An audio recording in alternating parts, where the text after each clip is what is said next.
Hola a todos, bienvenidos a nuestro segundo episodio del podcast Una Fe Relevante.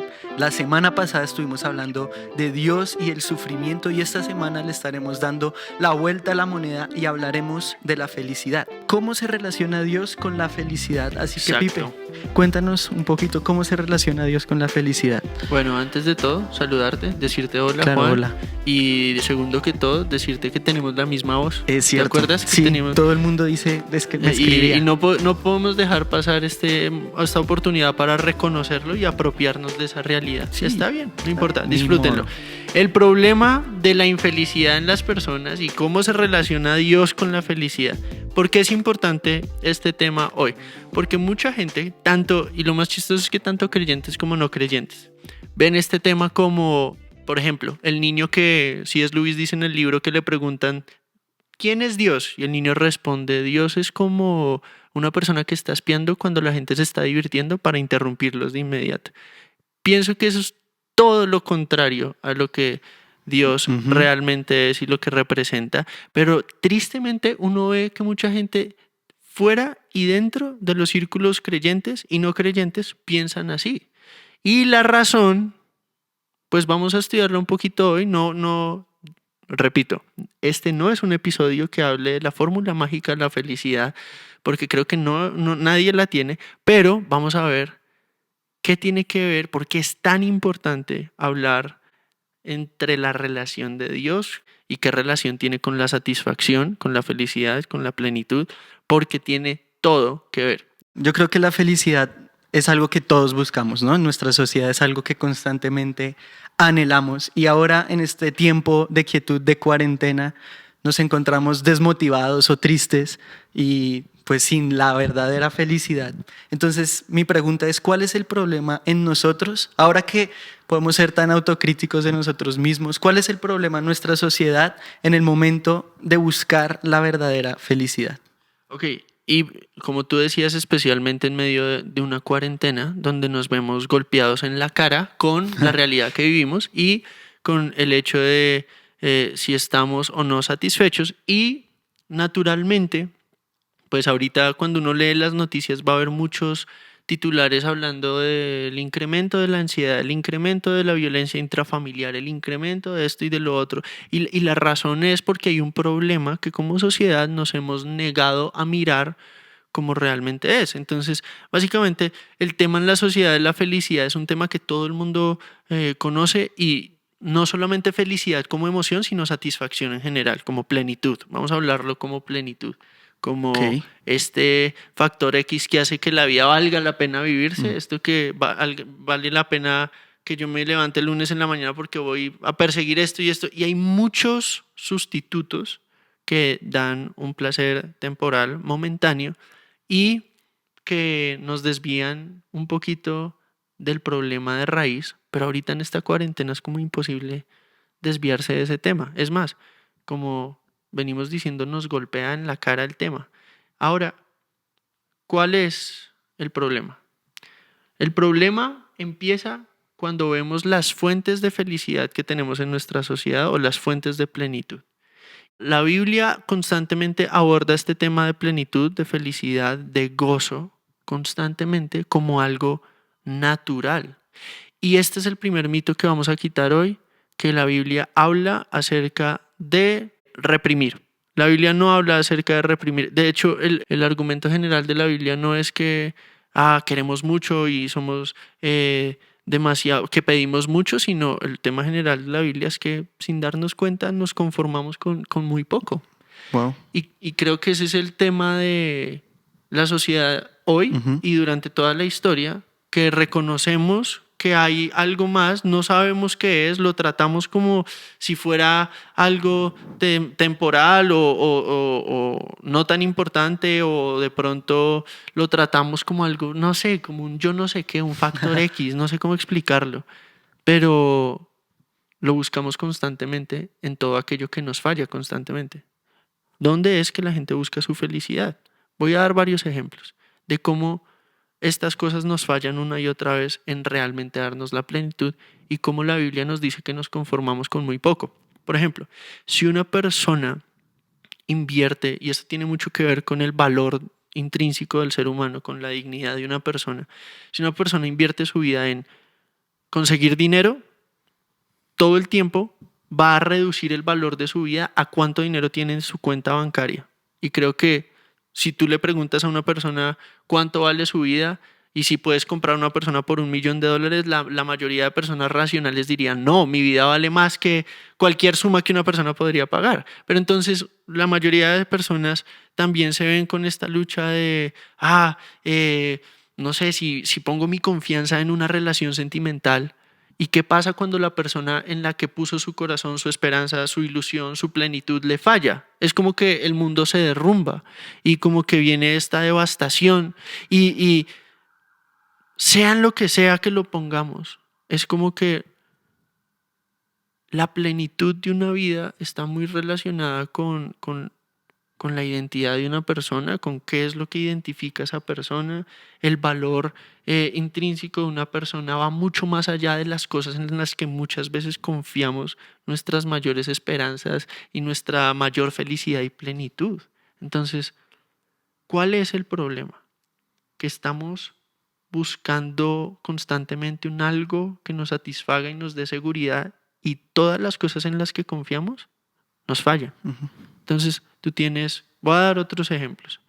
Una persona que es adicta, no sé, al sexo, por así decirlo.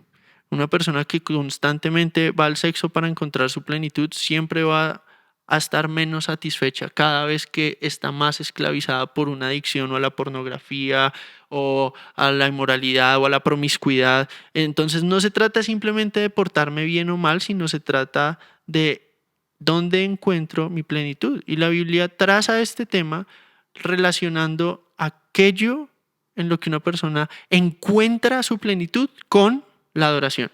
Entonces, básicamente no nos damos cuenta de esto, pero todos somos seres que adoramos. Y esto es algo que tanto creyentes como no creyentes reconocen.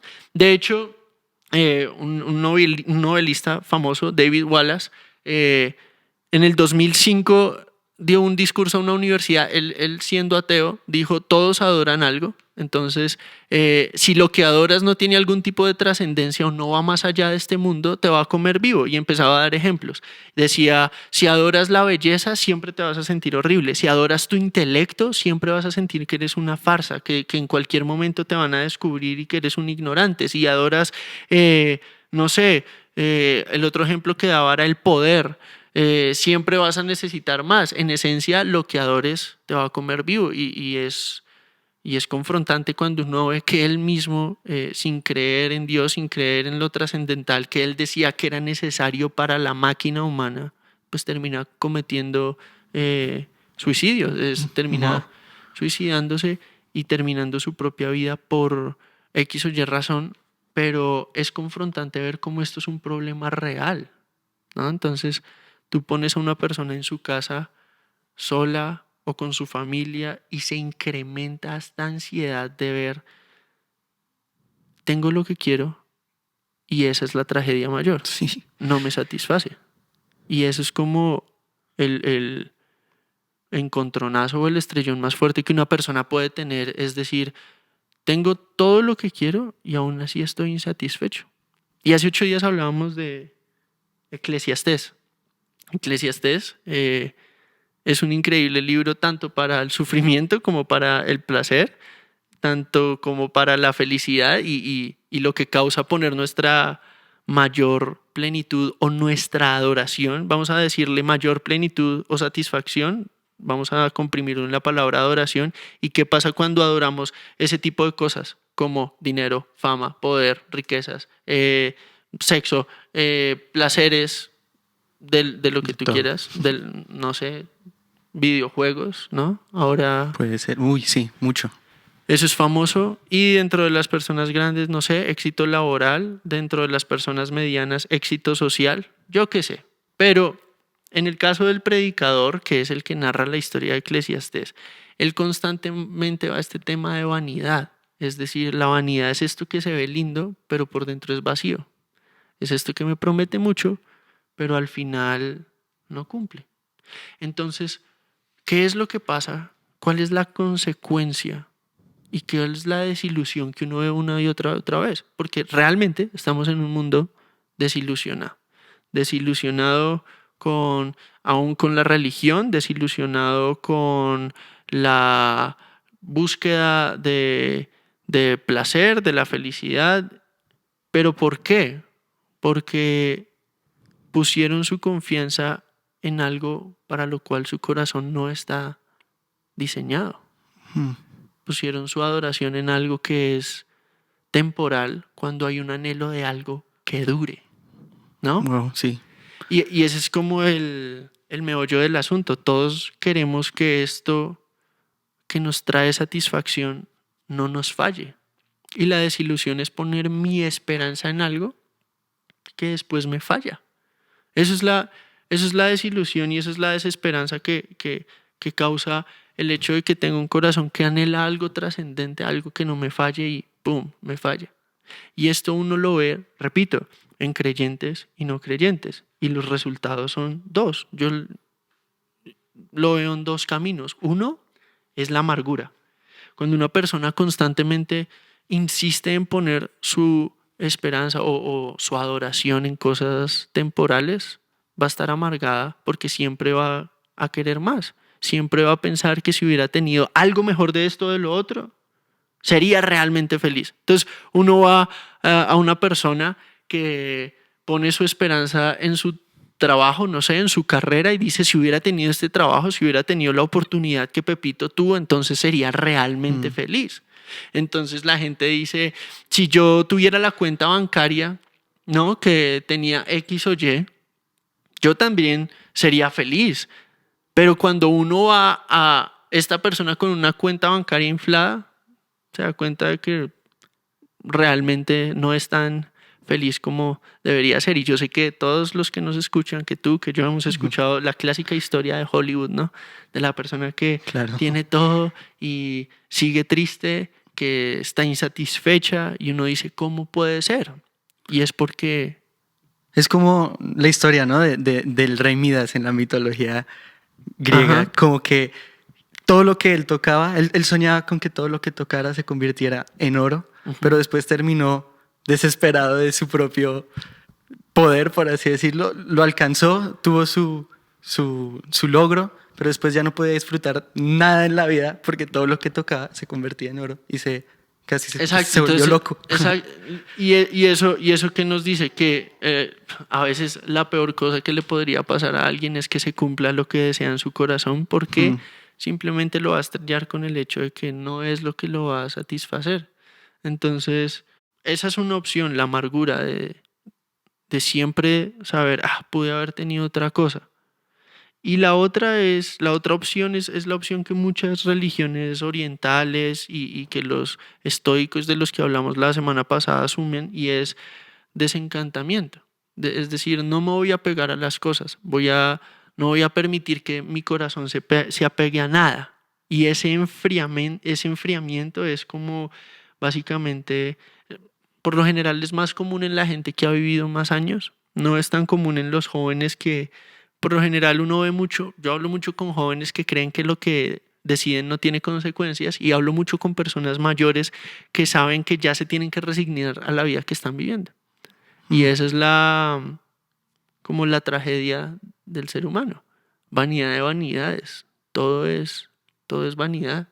Entonces, una persona tiene 1 millón de seguidores en Instagram, pero ya no es suficiente. Quiere 2, 3, 20, 35.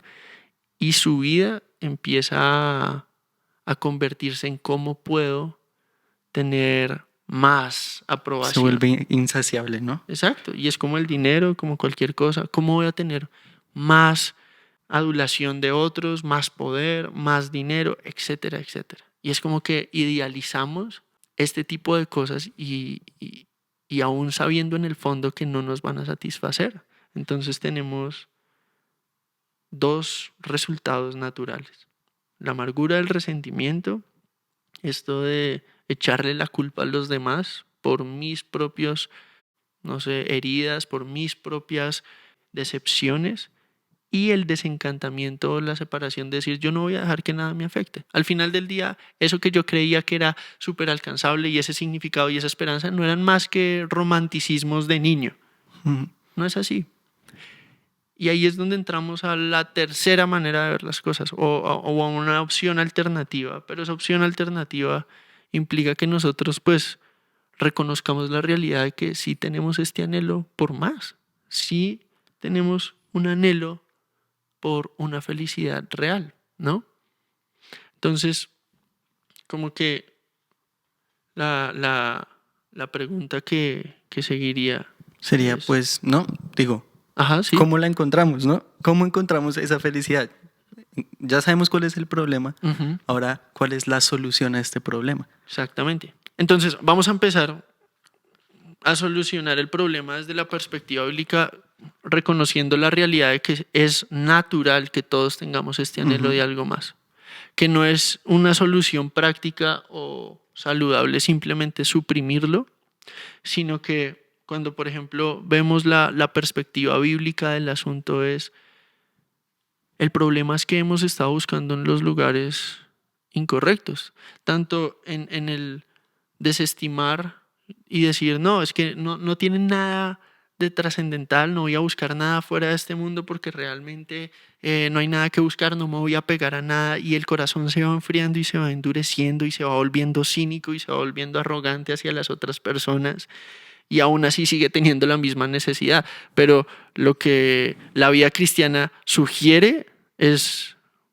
profundamente relevante, valga la redundancia Ujú. con el título del podcast, porque reconoce que hay esta necesidad y que la hemos estado buscando en los lugares incorrectos, hemos Ujú. estado saciando una sed, como Jesús lo enseña, una y otra vez en todos los lugares que no nos pueden suplir con la satisfacción que nuestra alma anhela. Y ahí es donde entra este tema de el problema no es que nos portemos bien o mal, el problema es que nos conformamos con muy poco. Mm. Entonces, alguien que lo pone increíble es un autor que me encanta que sí es Lewis y él en uno de sus libros Mero Cristianismo lo resume así, resume como el tema de esta necesidad, diciendo el cristiano dice, las criaturas no nacen con deseos, a menos que exista la satisfacción de esos deseos. Un niño recién nacido siente hambre, bien. Si un niño recién nacido siente hambre es porque hay algo llamado comida. Un patito quiere nadar, bien, existe algo llamado agua. Los hombres sienten Mm. deseo sexual, es porque existe algo llamado sexo. Si encuentro en mí mismo un deseo que nada de este mundo puede satisfacer, la explicación más probable es que fui hecho para otro mundo. Y Wow. entonces cuando Jesús viene, Él empieza a hablar del reino de los cielos. Y la semana pasada hablamos un poquito de ese tema.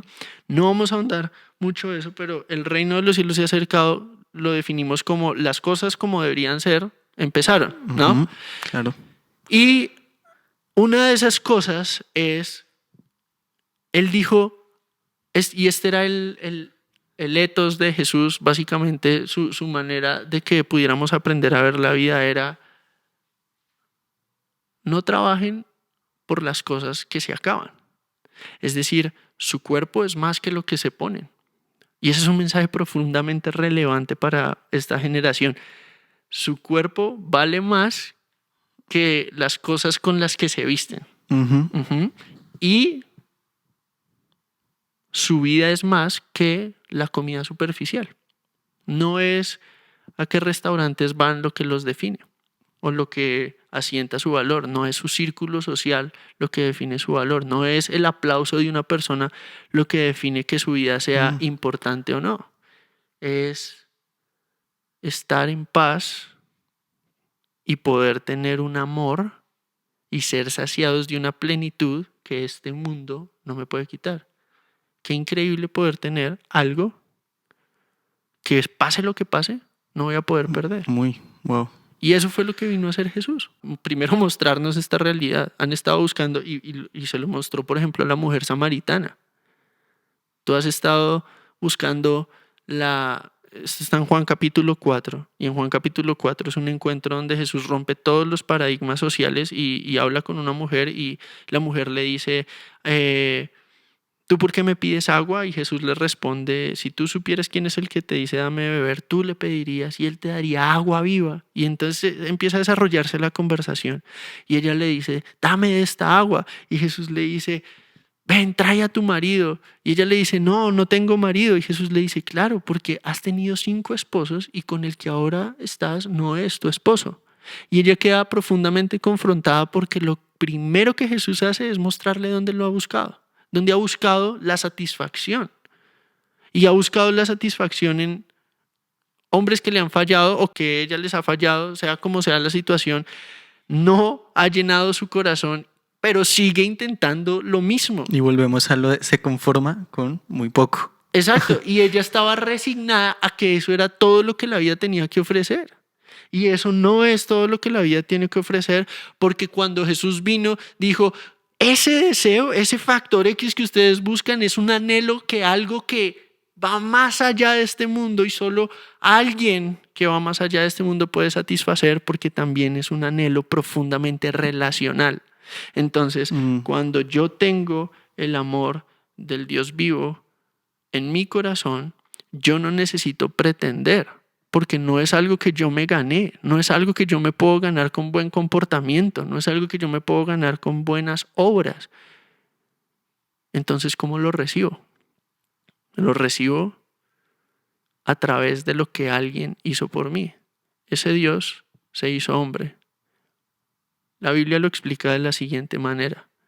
Él llevó todas nuestras rebeliones, todos nuestros pecados. Y el pecado bíblicamente, ¿qué es? Buscar saciedad para mi vida en todo aquello que me falla. El pecado es darle la espalda a el único amor que nunca me va a fallar y que siempre va a estar ahí. Entonces, ¿cuál es el problema? Que nosotros amamos cosas esperando de ellas algo para lo cual no fueron diseñadas. Y eso en la terminología bíblica es muerte. Esperar algo más allá de lo que estas cosas como el dinero no es malo, el sexo no es malo, el placer y la risa no son malos. Dios creó el sexo, Dios creó el placer, Dios creó la risa, Dios creó los bebés, Dios creó todo lo bueno. El problema es que cuando la gente, las personas, la humanidad se alejó de ese Dios, la historia y el drama de el dolor humano está en que hicimos de esas cosas un Dios. ¿Cuál es la conclusión? Nuestro amor está en desorden. ¿Qué hizo Jesús? Poner los amores en orden. Cuando mi amor principal está en Dios, todos los demás amores empiezan a recobrar el orden. Eso es básicamente lo que la vida, la muerte y la resurrección de Jesús hizo. Él murió para darme un amor que necesitaba y que pone en orden todos los demás amores. Y la conclusión es, cuando una persona está buscando su plenitud en estas cosas creadas, por así decirlo, siempre, aún en la risa, va a tener llanto. Pero cuando la persona primero pone su confianza en un Dios que tiene el poder de saciar ese anhelo profundo en el corazón y no se conforma con menos, aún en el dolor puede tener alegría. Por eso decimos que esta es la otra cara de la moneda.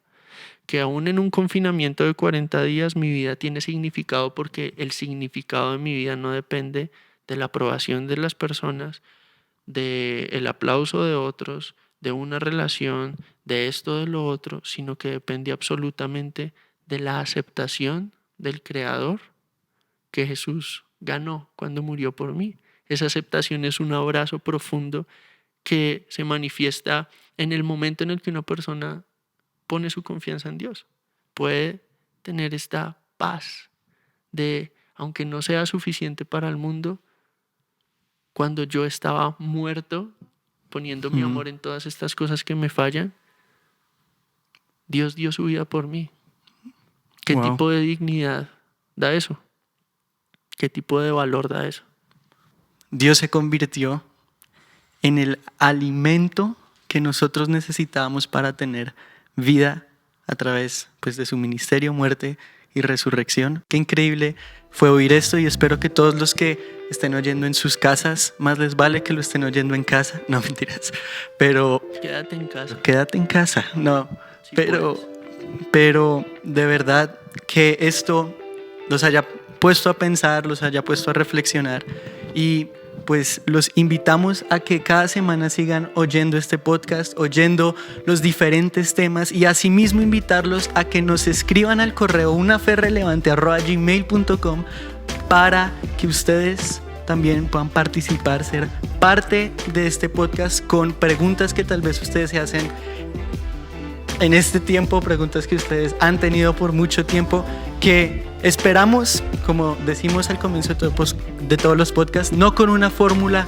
mágica responderlo, sino con respuestas honestas a sus preguntas honestas. Entonces, bueno, sin más que decir, también los invitamos a que nos sigan en Instagram. Ya nuestro podcast está disponible tanto en Spotify como en Apple, así que vayan y escúchenlo.